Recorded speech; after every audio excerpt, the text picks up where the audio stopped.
तो मुद्रण जो है, छपाई जो है यूरोप में आई थी 1295 के बाद। ऐसा क्यों हुआ था? क्योंकि आ जाओ 1295 में, हैप्पी बर्थडे बेटा, से हैप्पी बर्थडे। Happy birthday. तो 1295 में मार्को पोलो नामक यात्री चीन गया था।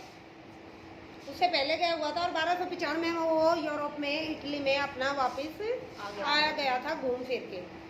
तो उसने जो वुड ब्लॉक, लकड़ी के जो ब्लॉक होते हैं, वुड मीन्स लकड़ी के ब्लॉक होते हैं, उनसे जो छपाई होती है, ऐसे छापते हैं, उस चीज का वो ज्ञान अपने साथ लेकर आया था।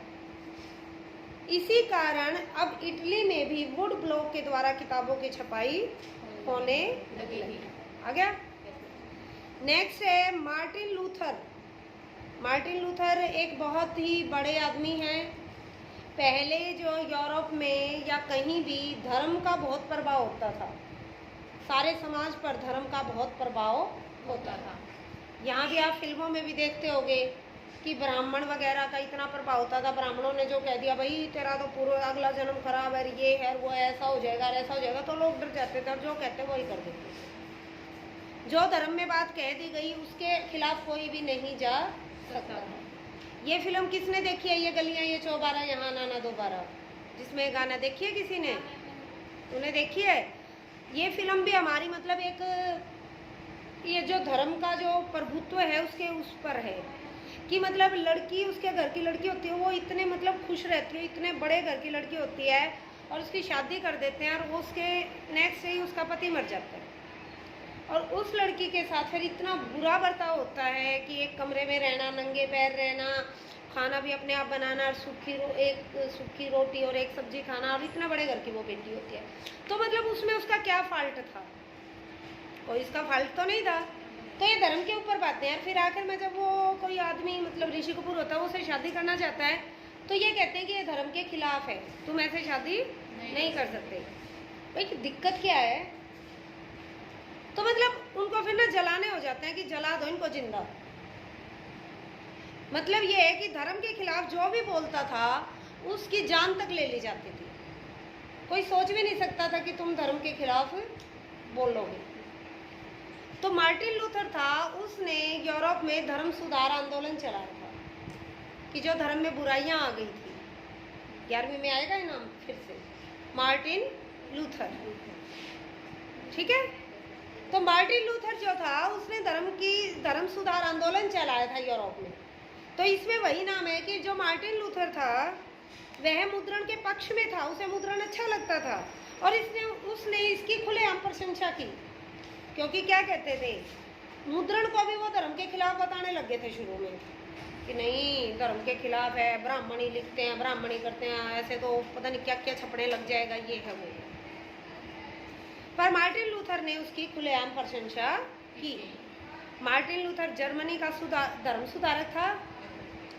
वह मुद्रण कला का बहुत अच्छी तरह से उसे बढ़िया लगती थी कि ये चीज़ काफ़ी अच्छी है।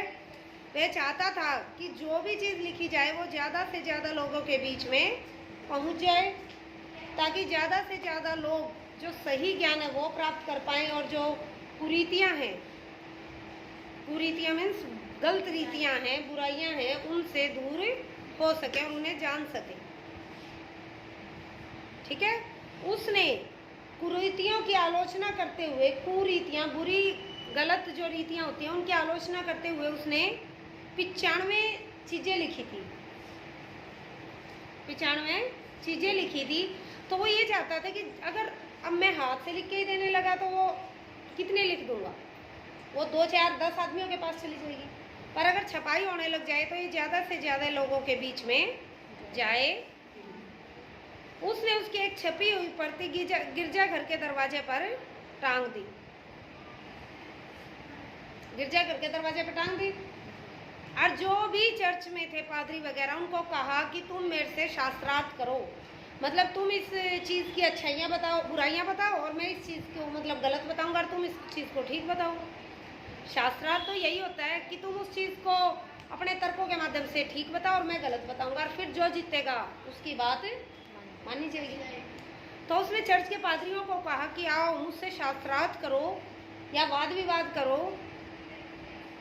और जल्दी ही लूथर ने बड़ी गिनती में ये लेख छापे, 95 जो उसने बातें लिखी थी उनकी छपाई की, और ये बहुत सारे लोगों के द्वारा पढ़े जाने लगे और ज़्यादा से ज़्यादा लोग जागृत हुए, जानने लगे कि ये चीज़ें गलत हैं।